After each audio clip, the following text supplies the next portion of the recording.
and then just kick out, kick out one leg, move the ankle around, and then kick out the other leg, move the ankle around. All right, and then bring it down. Good. Take the feet a little bit wider, toes turned out. Remember, you can always stay here and not bend your knees if the knees don't like the bend, okay? If you want to bend, then we're going to come a little bit into goddess pose by bending the knees, sinking the hips down, and then come back up. So think about resisting. You're settling in and then pushing away with your feet. So think about this as if you were really kind of working through your glutes and working through your hips. And then bend, and then up. Good. Now, choose whether you want the legs to stay mostly straight or you want to sink into your goddess pose. Good. Tailbone reaches down, and we're going to find our twists by just taking right hand and reaching across, and then left hand across. Try to keep your hips still as your upper body does the work. And if you're feeling a little aggravated today, you could make it a punch. Think about something that you would like to punch away. And if you're feeling active, you can flex the hand as if you're pushing something away. Good. Yeah, I like this too. You could just do a little twisty, right? Twisty, twisty. All right, and then come back to center, straighten the legs, shake out the hips. All right. And then last variation would just be regular goddess pose, elbows bent, reaching gently back. Good, noticing how it feels. Maybe arms reaching up, palms facing each other to sun god pose. Good, and then back to goddess. And then release, straighten the legs. Good, good. That's a nice goddess option. Heel toe the feet together or till they're about hip width apart. All right, and let's take our side movements now. So starting with circles, inhale, arms reach out and up. And exhale, float them back down. This time imagine that you're moving through like jello. So imagine that there's like this resistance as your arms come down and resistance as your arms come up. Good, and then one more time. I was gonna say quicksand, but that doesn't bring a pleasant image. All right, keep your right hand down, take your left hand to your shoulder, elbow up, or lean and reach over to that right side. Good, let your feet feel the weight equally here. Good, and then inhale back up. Other side, left hand stays down, right hand to shoulder, elbow up or arm up. Pause here, breathe. Notice if your weight shifted, keep the weight on both feet. Good, and then bring it back down. Beautiful, all right. And so that's one variation with one hand on the thigh and the other one up and over. A second variation is to take both hands forward.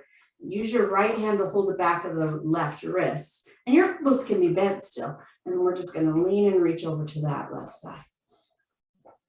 So we're using a little more core work here, a little more balance, and then back up. And then left hand holds the back of the right wrist as we lean and reach over to the left side. Good, and then back up, beautiful, and release. Good, whew, shake out the arms, shake out the legs. Let's do a little bit of swinging here. It might feel good to just let your hands float along.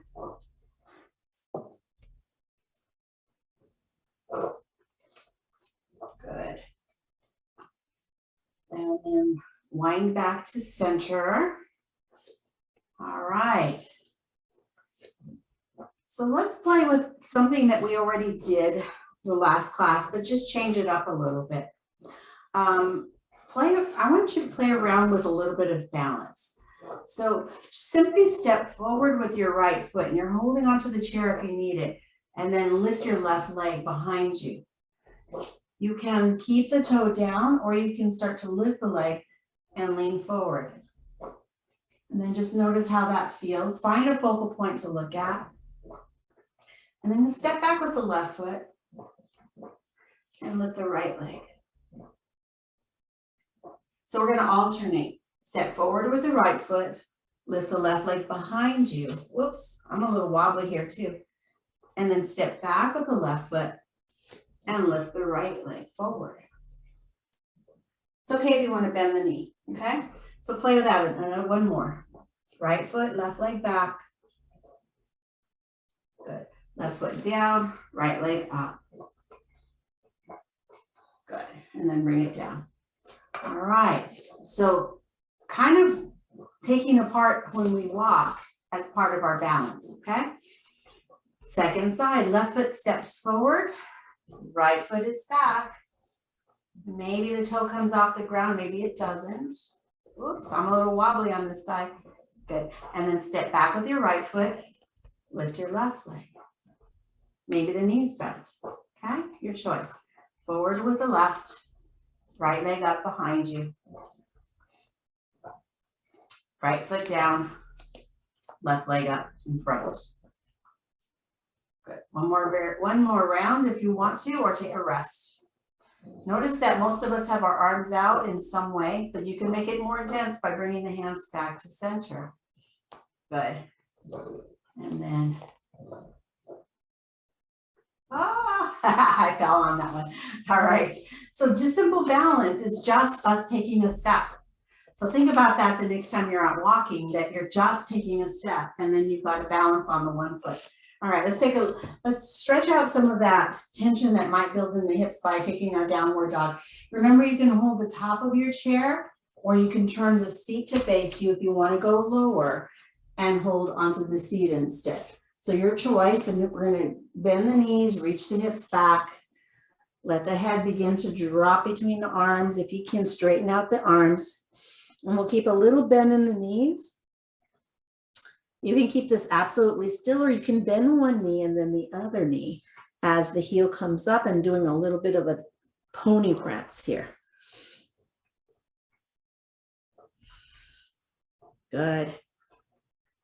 And then look forward, start to walk your feet forward, and then slowly come back to upright.